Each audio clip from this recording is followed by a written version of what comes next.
Good morning, dear students. So we'll get started today. Just we'll have a quick recap of what we have learned in the previous class. Okay. So we've started with the telephone communication, and we have learned about the introduction of telephone communication in the first class. And in the second class, we had learned in detail about the telephone and the local loop. And in the previous class, in the last session, we learned about the electronics telephone. Okay, we'll have a short and brief explanation about the electronics telephone in today's class, and then we'll move on to cordless telephone. Okay, what are the things we have seen? So this is about the olden telephone, and this is the later standard telephone which has evolved, and this is about the electronic telephone. Okay, this is what we learned in the last class, and in today's class we learn about the cordless telephone.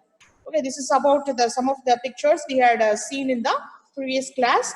I just wanted to have a quick recap of what we have discussed in the previous class. So this is a single chip electronic telephone which will be having all these features.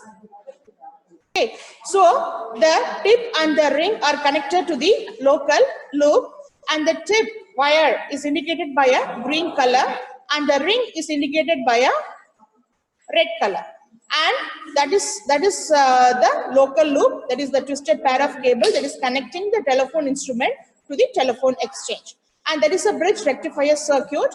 And whenever the call is being initiated, the voltage that is coming from the local loop is rectified by this bridge rectifier, and the call will be initiated. That will be activating the tone ringer circuit.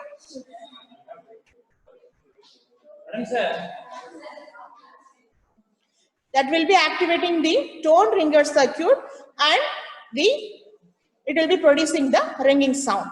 And if you wanted to place a call, we have to again lift up the handset, and what happens, this hook switch comes to this position and it will be activated through the diode D3, and the line voltage regulator will be supplying the voltage, DC voltage, to all the internal components here. And we have to dial the number that we are number of the person whom we wanted to call. Okay, and that is following the DTMF frequency, that is dual tone multi-frequency. And in this standard electronic telephone, we had, what is that? The microprocessor control unit or the microcontroller unit.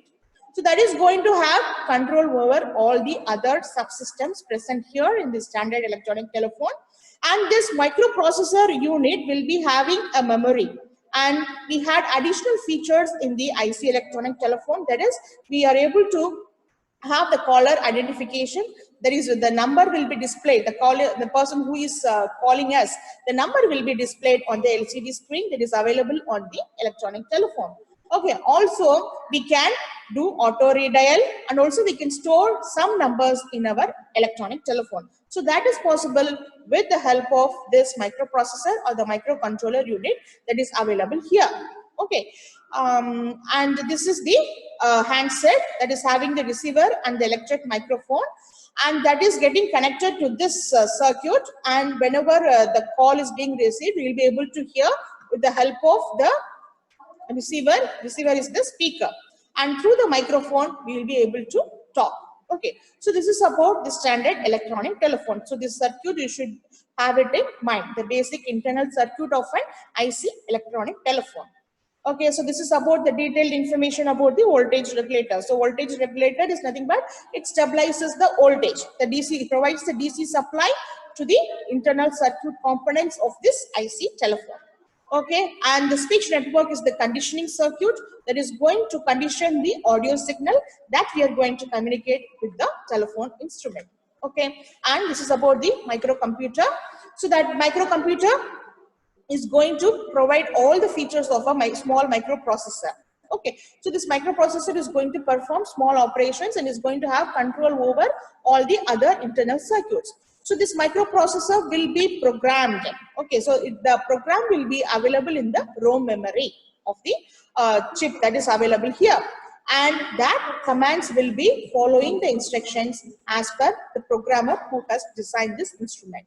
So there is also a RAM memory, random access memory, that is going to make us store some of the detailed information.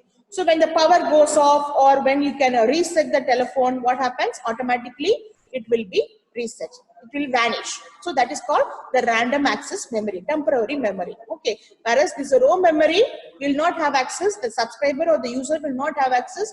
Only the manufacturer of this telephone will have the access, and it will be pre-programmed. Okay. That is about the microcomputer that is helping us to provide the advanced features in the electronic telephone. And this is about the bridge rectifier circuit, which we had already discussed, and how the voltage is being converted and that is supplied to all the internal circuitry. And this is about the detailed circuit and the operation, which we have discussed in the last class. Hope you have understood the operation of a standard electronic telephone. Okay. And this is about the caller ID identification. So this caller ID is also known as the calling client identification service. So it is a feature that is now widely implemented in most of the electronic telephones. So to make use of this service, the user or the subscriber must sign up and pay for it monthly. So this information, you already know that. Okay. And with this feature, any calling number that is will be displayed on the LCD screen, so that whenever the phone is ringing, the person who is going to lift up the phone will read out the number that is being displayed. Okay. So from whom we are getting or receiving a call. Okay. And this allows to identify the caller. So this caller ID service, again, it is a digitized version of the calling number to your phone during first and the second rings. So how this caller ID information is transmitted? Via same coaxial cable only. So first the ringing sequence will be coming. So whenever a call is being dialed, what happens? The ringing sequence will come. That is first string sound will come. Then between the first sequence and the second ringing sequence, this caller ID information will be encapsulated. Okay. And it will be sent in the form of data packets. Okay. So this is how it is being transmitted. And this caller ID transmission format, it follows certain standards. The standards are single data message format and the multiple data message format. So the one which we are going to learn in detail in this class is about the single data message format. So these two signals provides the initialization and the synchronization of the caller ID circuitry in the phone. So it is followed by one byte describing the message type. So normally we have to differentiate or indicate the instrument that which format is being followed. So that is again done by the help of by sending a binary sequence, that is 00000100. So well, we all know that this is a binary 4 representation in 8-bit format. So I hope you remember this. You might have learned in the digital logic circuits, is it not? So it is the 8-bit representation of a number 4, binary number 4. And whenever this particular sequence of data is being received, it indicates the microprocessor that or the microcontroller that the standard, the data transmission format for caller ID is SDMF, that is single data message format. So this will be followed by the byte containing the message length. What is the size of the length of the data it is going to carry? Usually the number of digits in the calling number. So how many number of digits will be there in the calling number? Already we know that each and every user will be given a unique identification number. So that number is going to be of 10 digits. Okay.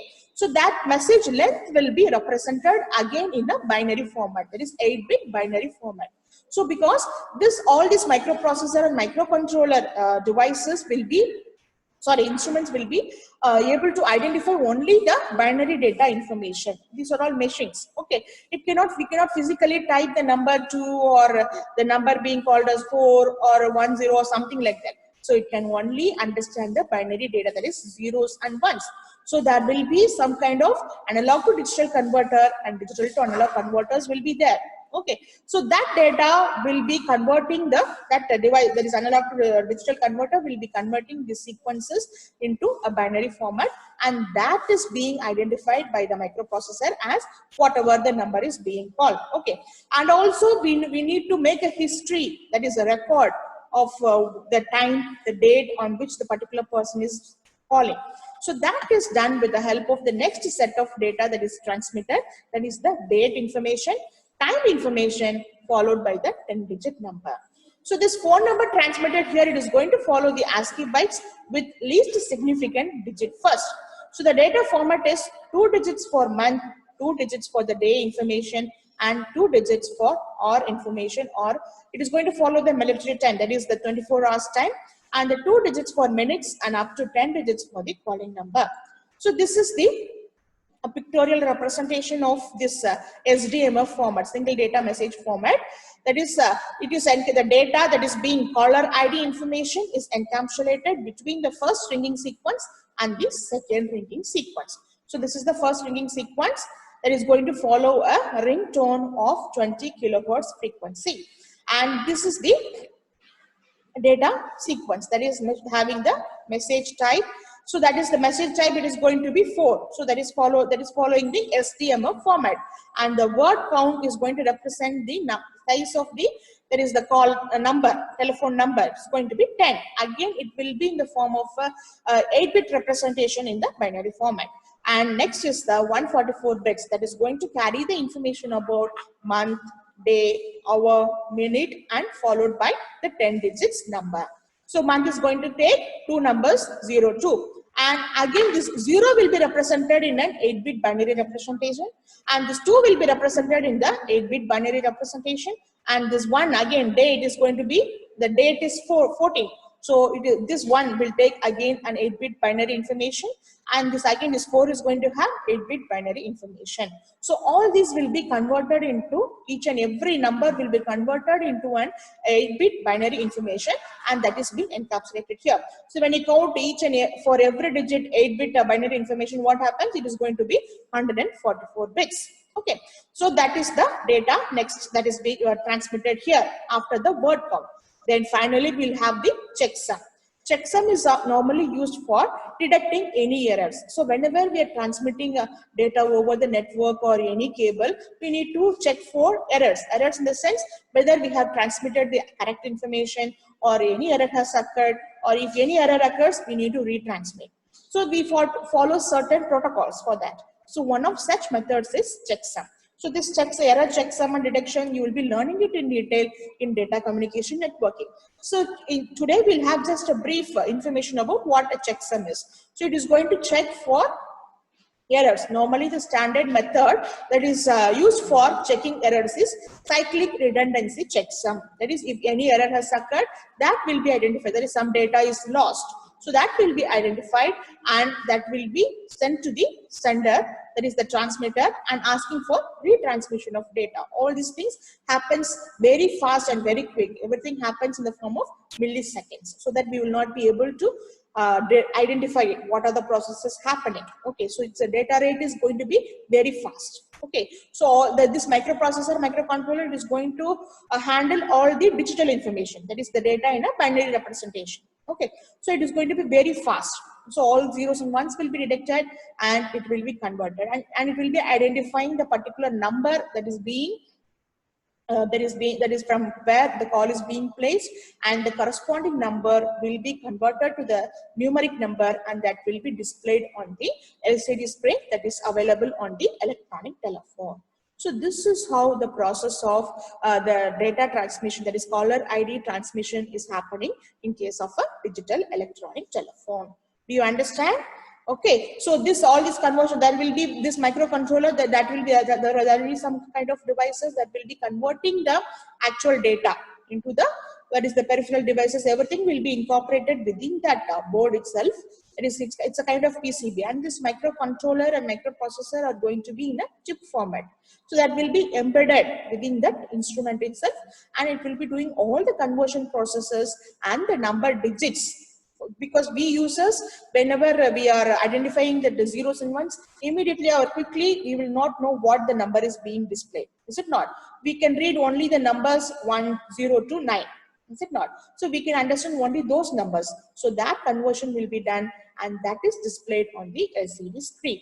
But whereas when we dial a number, that numbers will be converted into the binary format, 8-bit binary format, and that will be transmitted via this coaxial cable in a digital format. And then the microprocessor and microcontroller identifies the data and does the process. And all of the control operations will be done with the help of this microprocessor and microcontroller that are inbuilt within the electronic telephone. Okay, so that is about the caller ID data transmission format. And coming to the line interface, that is, we need to physically connect the telephone instrument or the electronic telephone instrument to the wall jack. So there will be special connector on the cable and RJ11 modulator connector that plugs into the matching wall. So there will be always a jack provision on the wall. Is it not? You might have seen the telephone connection. If you want to have an intercom in our rooms and if you want to have all the facilities in all the rooms, the builder itself will be having a provision for that in the wall. That is called to be, so we'll be connecting with the help of a RJ11 modulator connector, and the jack provision will be there on the wall. And many of the houses and apartments are wired so that they will have a wall jack in every room. So the line from the telephone company will be terminating in that jack. Okay, so the line, that is the coaxial cable or the twisted pair of cable that is running from the telephone company, will be terminated in the jack. And with the help of this RJ11 jack, that is modulator connector, we'll be plugging on to that particular point. Okay, with the help of the wires, and these plugs are provided to connect to the rest of the wiring connections. Okay, and this is a pictorial representation of the local loop wires that are running from the telephone company, and that will be terminated here. So this is the wire that is running from the telephone company. Also, this running wires will be laid underground, and also it will be running, sometimes it will be in the open connection.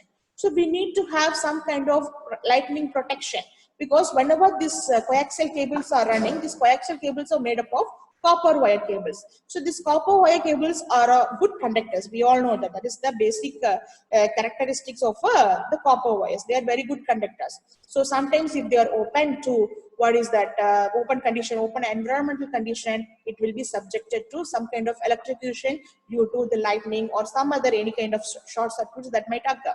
So in order to protect that, we need to have lightning protector. So all these things will be taken care of by the people who is providing the service. Okay, that is the telephone exchange people who are providing the service. So this local loop wire from the telephone company, which will be having 2 or more twisted cables, that will be encapsulated in a lightning protector. So it is going to be kind of some kind of jacket material that is made up of some kind of, that is protective material, that is what is it, some kind of insulative material. Okay, and that will be terminated in the wall. That is the jack provision. And to this point, we have to physically connect our instrument. So this is the telephone which we are connecting, and that is connected via this cable. The cable we know. Okay, so that is there. It is terminated at the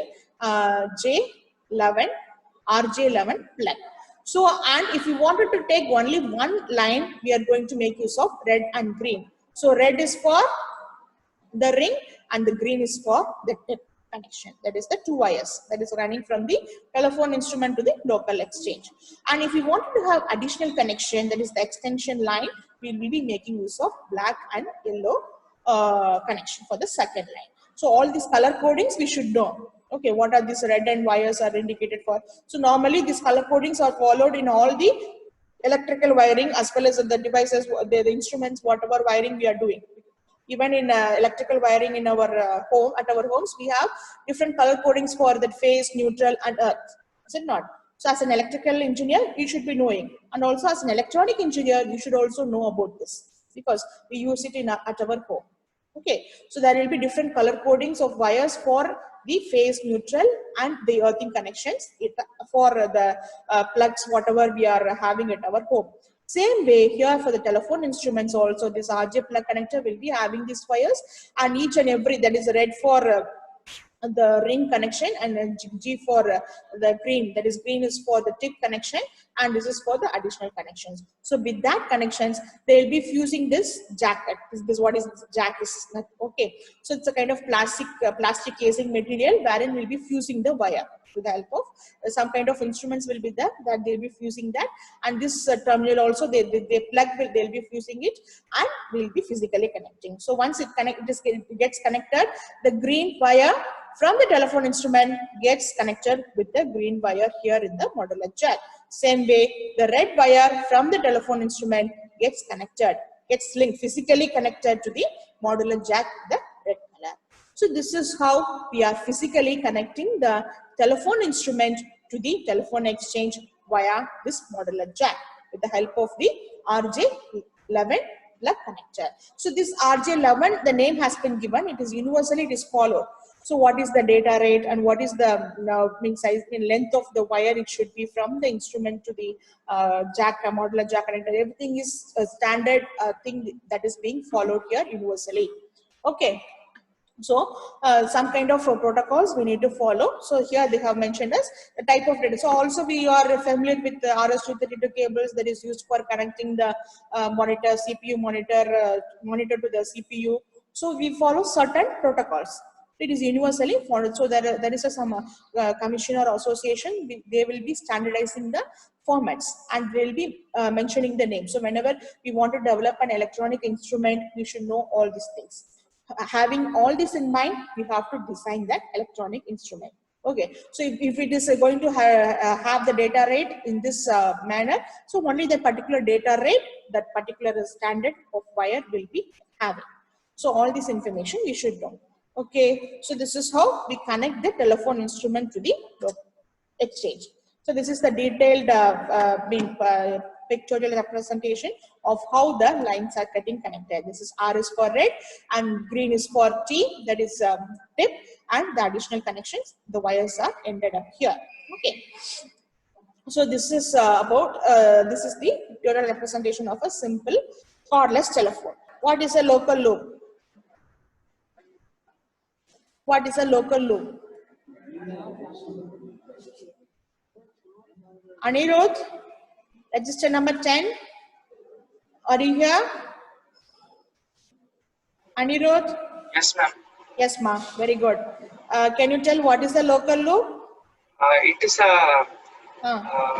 is a link between the telephone and the local exchange. Very good, very good, very good, ma'am. So it is made up of twisted pair of cable that is running between the telephone instrument and the telephone exchange. Yes. Very good, Anirudh. Thank you. Thank you. Yeah. And the Kishore, can you tell me what is the hybrid function of a hybrid? You listen? Okay, I will tell. The hybrid is the one, okay, that is converts the 4-wired line from the handset to the telephone instrument. Okay, the telephone instrument, everything is 2-wired line. Okay, do you understand, Nandakishore? Okay, okay, okay, ma. Thank you for talking to me. And anybody else? Anybody else can give a detailed description about the functionality of microprocessor in the electronic telephone? Emlata? Ma'am. Are you here, ma? Yes, ma'am. What is the functionality of microprocessor? Ma'am. Yes, ma? Microprocessor, microcontroller. So that helps in storing the data and having control over all the internal circuitry in case of a digital electronic telephone. Do you understand, Hemlata? Okay. See, dear student, thank you, ma. Thank you. You can mute yourself. So let me ask one more, the last final question before we start with the cordless telephone. Or anyone who can answer to my question? Question number 36. Very good, ma. What is your name? Nandakumar, ma'am. Nandakumar, your name is not visible. Okay, ma. What is the color coding for the ring connection? Ring See? is So I didn't share the screen. Okay. Let me share. Okay. Ring is red, R. Have that in mind. The other one is green is for tip. Tip conductor, yes, ma'am. Yes, yes. Very good, ma. Thank you, Nandakumar. Okay. Okay. Does anybody have any other doubt? If not, we'll move to the next topic. We'll go to the next topic. Okay. So we'll get started with the cordless telephone. So this one also most of us are familiar with. So nowadays, apart from that standard telephone which we had learned in the previous class, this is the one which we are using. daily, is it not, in our at our home? It's because it is very handy. So the standard telephones and the electronic telephones, they will be physically connected to that particular jack and it is at fixed position. But whereas this cordless telephone, it is handy and we can take it anywhere we want, is it not? So that is the major advantage of cordless telephone. So we wanted to make ourselves very comfortable and we wanted to talk with to a person through the telephone line at our wish, at any place, from any place. With that concept, they have developed this cordless telephone. So what are the features of this cordless telephone? So normally this cordless telephone, unlike this mobile phone, it's not going to be an individual unit. So we'll be having 2 units, is it not? So this one will be fixed to the telephone line and this is the portable unit. So now let us see in detail what are the features of a cordless telephone. So this cordless telephone is a full duplex communication. Well, we all know that full duplex means it is a two-way radio communication system made up of 2 units. First one is the portable unit or the handset and the next one is the base unit. So this base unit is going to be in a fixed position and this portable unit is the handset that can be taken anywhere. Okay, this base unit is wired to the telephone line by way of a modular connector, the same connection which we have seen in the standard electronic telephone. And this base unit receives power from the AC line. That is, whereas in the case of standard telephone, we did not have separate power line, is it not? So from the local loop itself, whatever voltage is coming, that is minus 48 DC voltage, that will be powering up the internal circuitry with the help of this bridge rectifier circuit. Okay, so that is in case of standard telephone and other electronic telephone. Whereas here in case of this cordless telephone, there will be a power AC line, that is the power is supplied to the internal circuitry with the AC power line, AC line. So some people are in video. Okay. So that is it receives power from the AC line. Okay. So dear students, listen carefully. I will be asking questions. Okay. It should be an interactive session, not like you're watching a TV or watching something else. Okay. So it receives power from the AC line. So this base unit as well as the portable unit are a complete transceiver. So what do you mean by transceiver? It will be able to transmit as well as receive the signals. That is a two-way communication. So this base unit is a complete transceiver in that it connects the transmitter and sends the received audio signal to the portable unit. So whatever signal is being received from the telephone exchange, that will be converted to in form of a digital information and that is transmitted to the portable unit in the wireless medium and receives the signal from the portable unit to the what is that? That is portable unit. The signal is being again transmitted from the portable unit to the base unit, and from the base unit, it is transmitted to the other person via the telephone line. So that is the functionality of base unit. I repeat, the base unit is the complete transceiver that contains the transmitter and then sends the received signal, audio signal to the portable unit, okay, and receives the signal from the portable unit and then again it transmits to the telephone line. Okay, so it contains a battery charger that rejuvenates the battery in the handheld unit. So this base unit will be having a AC power line. Okay, directly we have to, there will be an adapter, power adapter. We need to connect it to the AC line, the plug point. Okay, whereas this portable unit, we'll be placing it on the base unit. So this portable unit will be having a charger, rechargeable battery will be there.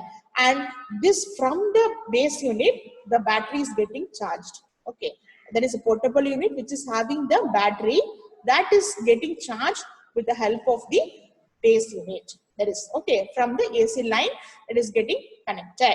So the portable unit is also a battery power transceiver. There is a handset. Okay, so it is going to be a battery power transceiver. That will be a rechargeable battery. This unit is designed to rest on the base unit. So whenever the charge is not there in the portable unit, what we will tell, please, there is no charge, place it on the telephone set, that is the base unit. We have to place it there, and automatically the battery, the rechargeable battery, gets charged. And this both portable unit as well as the base unit will be having antenna. So that is going to transmit in the wireless medium, is it not? So it is both are going to have antenna. And the transceivers in both the portable as well as base unit are full duplex in connection. That is, simultaneously we will be able to send and receive signals. That is called full duplex connection. So to achieve this, the transmitter and receiver part of the transceiver in both the portable unit and the base unit should operate on different frequencies. Only then the overlap will not be there. Is it clear? So this transmitter and receiver should be operated in different frequencies. For example, that is the transmitter of the base unit should be same as the receiving signal, receiver frequency of the portable unit. Do you understand the concept? The transmitter of the base unit and the receiver of the portable unit should have the same frequency. At the same time, the receiver of the portable unit and the transmitter of the receiver of the base unit and the transmitter of the portable unit should have the same frequency. I repeat, the transmitter of the base unit and the receiver of the portable unit should have the same frequency. In the same way, the transmitter of the base unit and the receiver of the portable unit should have the same frequency. And both the base unit and the handset contain an embedded microcontroller. So all these are digital in nature. So it will be having an embedded microcontroller, same as a standard electronic telephone, that controls all the operations, including the keyboard and the display unit, everything. So it is going to follow the same, the DTMF for frequency range, operation, everything. Okay, and the high percentage of cordless units also contain a caller ID information. So the advanced versions will be again having a caller ID information as well as voicemail feature also, the advanced features. Okay, because all these are digital in nature. So it is going to follow the standard electronic telephone as well. Okay, and there will be analog to digital converter. We know that ADC. So what does it do? It converts the analog signal into digital signal, and that translates the received voice messages into a digital format, and then it is compressed and stored, compressed by the microcontroller. So why we need to go for compression? Because it should occupy less memory. Okay, so the raw data, the voice message, whatever we are speaking, when it is converted into the digital format with the help of analog to digital converter, the size will be more. So we need to be following certain standards, compression standards, both for audio signals as well as video signals. But here in case of our telephones, we are going to just transmit only audio signals. So it will be following certain audio compression formats, and that will be stored here. So that is why some of the examples of compression standards are your MP3. Is it not? So MP3 is nothing but a compression format. So it is going to follow certain protocol. So that format is nothing but it is going to apply some transform. Okay, so you will be learning the digital signal processing in this semester, is it not? So in that you will be learning in detail about the transforms, different transforms, discrete cosine transform, discrete sine transform, discrete Fourier transform, Laplace transform. So all these transforms are going to be applied on the signals. So that is what you are learning as digital signal processing. So what does these transforms do? They will be compressing the signal. So these are the standard formats. So the most familiar format for doing the audio compression is MP3. That is the name it has been given as MP3. So normally when we download an audio or sometimes we store it, it will be in the MP3 format. We here listen to songs. Everything will be in a compressed format, is it not? So that is the MP3 format is there, and .avi format is there. So many formats are there. But in VLC player also we have some formats, audio formats, everything will be there. Okay, so these are the standards. So we will be following any kind of standard compression methods, and that will be stored in the flash memory. So this is how audio signals are being stored in the flash memory connected to the microcontroller. So this microcontroller will have the inbuilt memory. So the important point you should know here is there is a difference between microprocessor and microcontroller. So microprocessor is only a processor that can perform simple operations. It does not have any memory. For memory, we need to make use of external memory like RAM or additional provision should be there. Okay, so that is the disadvantage of microprocessor. Whereas in case of microcontroller, you will have additional memory. That is the inbuilt memory is there. Okay, somebody has raised hand. Who is that? So somebody has raised hand. Somebody has raised hand. Who is that? Nothing. Okay. Okay. If you have any doubt in that, I can stop here and explain. Okay. So that is about the microprocessor and microcontroller. So this is how whatever voice data we are speaking, that will be stored in a compressed format. So compression means it occupies less memory space. So that is what is done. So that is why whatever audio we download or video we download, it follows certain standard formats. Normally, our video signals will be stored in MPEG format. Do you remember? If you want to play a video, you see the extension file type, it will be in .mpeg, MPEG. That is any image file .jpeg. So it follows some standards. Some standards are technically speaking, they follow H.264 standard. That you will be learning it in detail. These standards are nothing but they apply some transform. That is the some kind of cosine transform and Fourier transform or some kind of transform based on our requirement to that particular signals. And automatically the number of that is the memory that is required for storing the data will be reduced. So that is about the compression process. So that is what you are going to learn in digital signal processing subject. Okay, so everything you have to interrelate and learn. So all the subjects, what this AIC you are learning, so that is about what? Your ICs. So here I'm talking about microcontroller, microprocessor, it is an IC. So when I talk about compression standard, you need to think about the digital signal processing. In the same way, when I talk about the computer architecture and the other things, you are learning about computer architecture and programming subject, is it not? So you have to interrelate everything and learn. Okay, this is the way of learning and understanding things as an engineer. Okay. Okay, that is about the operation of the cordless telephone. So now let us see, as I have told you, the transmitting frequency and receiving frequency of the portable unit and what is that base unit should be matching. So if they follow some standard, what is protocol, that is the frequency bands they allocate. So each and every thing will be allocated. So universally, there is a commission called Federal Communications Commission, FCC. So they are the people, universally they set frequency of operations for all the signals, not only for this, even your telephone, there is telephone lines, your cable lines, your televisions, your satellite signals. They are the one who are deciding the range of frequency. They will be allocating particular bandwidth. This particular frequency is being allocated for each and every standard. Okay, so like you know, that is if you go for what is that, any if you turn on a television channel, sometimes you might be able to see some kind of numbers, codes, is it not? Some A, B, Z, 0 or something. That is nothing but the frequency standard that has been allocated for that particular channel. Okay, what this channel people will do, they will get license, they will get pay for the, they get a license paid to the people and get license for that particular frequency band, and they will be transmitting their what is a video and audio signal in that particular frequency bandwidth. Okay, so this is how it is being followed universally, because when we take our own frequency of signals, everything will be overlapped, and also we are designing some instrument. That instrument should be having the receiver to receive the particular frequency of signals. Is it not the same way as the basic concept of radio tuning?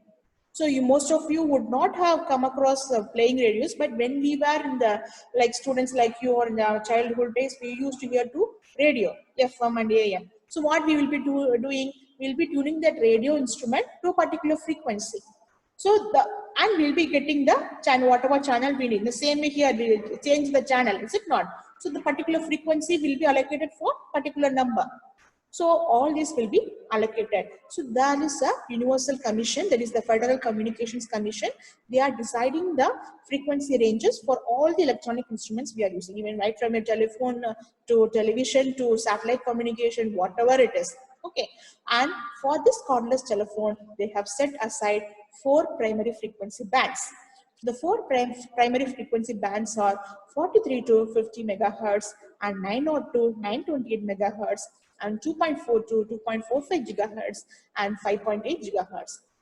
So most of the electronic instruments will be making use of these standards. Okay, and normally this 902 to 928 megahertz is normally called as the ISM standard, that is the Industrial Scientific Medical Band. So whenever you go for purchasing any small electronic instrument also, at the back side or the manual, they would be giving what the ISM frequency, that is the Industrial Scientific Modular Frequency, Industrial Scientific Medical Frequency, which means that, so whatever applications we are developing for industrial purposes or whatever electronic instruments we are developing for the scientific purposes, for study purposes or for medical applications, it should be following this particular frequency standard. So the range of frequencies which is within the range, that is the 902 to 928 megahertz, is known as the Industrial Scientific and Medical standard. So when you have any electronic instrument, like nowadays we have the instrument like a digital thermometer, so that Industrial Scientific Medical standard. Okay, so you just go whatever electronic instrument you have it in your at your home, just you go and have a look at that. It will be specified what is the operating frequency range. Even if you have an audio system, just you go and verify. It will be in the range 2.4 to 2.5 gigahertz, and how many number of channels are there, audio channels. If you have a home theater or surrounding system or any speaker or anything, you just go and verify. The back side it will be given, or if you have any manual, it will be specified. That is the frequency range. So you should have it in mind. Okay, you go and verify. Tomorrow I will ask what are the devices, electronic instruments you have just checked. Okay, and note down the frequency range and come. Okay, and most frequently this 2.4 gigahertz band up to it can provide up to 100 wide channels. So it is the normally used. Even for any, if you go for any speaker or any audio system, it will be in this range. It is high-end sophisticated systems will be in this range, whereas it's all smaller instruments. There is your thermometer, your pressure instrument, nowadays we have this frequency range. There is some kind of this cordless telephones and other things. They will be operating in this frequency range, which will be covered in a very short distance. Okay. Okay, this is the detailed description of the cordless telephone. You have time. So this. Okay, well, I'll finish. Okay, so this is the general block diagram of a cordless telephone. You see, this is the base station unit. It is going to be a fixed one, and this is the portable unit. So this is the detailed structure. So what are the internal components are the line interface. That is, here we will be connecting the cable here, which is running from the telephone exchange. It is going to be the local loop. Okay, and this line interface will be having the transmitter and receiver. That is nothing but the transceiver. So why they have specified it differently means because this transmitter and receiver will be operating in different frequency, and it will be having an antenna, and there is an AC power supply line for this base unit, and there will be a battery charger. So we need to place the handset on this base unit. So there will be a battery here. There will be a rechargeable battery here in the handset. Whenever we place on this base unit, automatically the AC power line supply will be charging the battery, and there will be a microcontroller unit here, and the keyboard display will be there. In this, sometimes some telephone instrument, the base unit also will be having the LCD screen as well as the keypad for dialing the numbers. So this is the transmitter. There is a data is being transmitted from the base station to the portable unit in the wireless medium. So this portable unit, again, it has a transmitter and receiver. This receiver is connected to a speaker where we'll be able to hear, and the transmitter is going to be the microphone. Whatever we speak, it will be transmitted here. So what I told you before is this transmitter should be operated in the same frequency as the receiver handset. Okay, receiver of the handset. Same way, the receiver of the base station unit will be having the same frequency as the transmitter of the handset unit. Okay, so this RX and TX should be the same. The same way, this RX and TX should be in the same frequency. Okay, this is the detailed block diagram of a cordless telephone. So let us now. So this look at some of the various models of a cordless telephone. This is the VTech standard, and this is also some of the cordless telephones. Okay, some of the features. So there are two different standards. That is how the frequencies are getting transmitted. So here in cordless telephone also we have both analog transmission as well as digital transmission. Okay, so in the next class we will see in detail what are the features of what is the frequency bands and what are the modulation techniques that is being adapted for analog cordless telephone as well as digital cordless telephones. It is nothing but analog means digital means nothing but the method that is being used for the data transmission, the modulation technique. So whenever we wanted to transmit any signal, we need to perform modulation. I think you would have learned in analog modulation, is it not? Analog modulation. And in detail, you will be learning digital modulation this semester, I think next semester, I suppose. Okay, so what are the different modulation techniques that are available and how it is being implemented on analog telephone and digital telephone. Okay, so that we will see in the next class. Once, please explain what is a hybrid. You wanted a hybrid? Let me explain you. 2 minutes, 2 more minutes, then I will wind up. 1 second, ma'am. See, so this is the hybrid. So this telephone line, telephone instrument is connected to the telephone company via the twisted pair of cable. It is going to be 2-wired line, and internally all the instruments are connected in a 2-wired line. Okay, and whereas in the handset, okay, what we speak and hear, so that is having a transmitter, that is the microphone, and the receiver speaker. So that is again, it is a 2-wired line. So in the handset, we will be having 4-wired line, is it not? So this is going to act like a transformer, and that will be converting the 4-wired line from the handset to the 2-wired line. It has to match with that. So that is the process of that is converting the 4-wired line from the handset to the telephone instrument. 2-wired line is the functionality of hybrid. Okay, that is about hybrid. Hybrid, okay, ma'am. LMS, regarding LMS, please discuss with your counselors, ma'am, if you have any difficulty in getting the login. And what is the line interface? Line interface is nothing but you are connecting the telephone instrument to the jack. So that is the interface.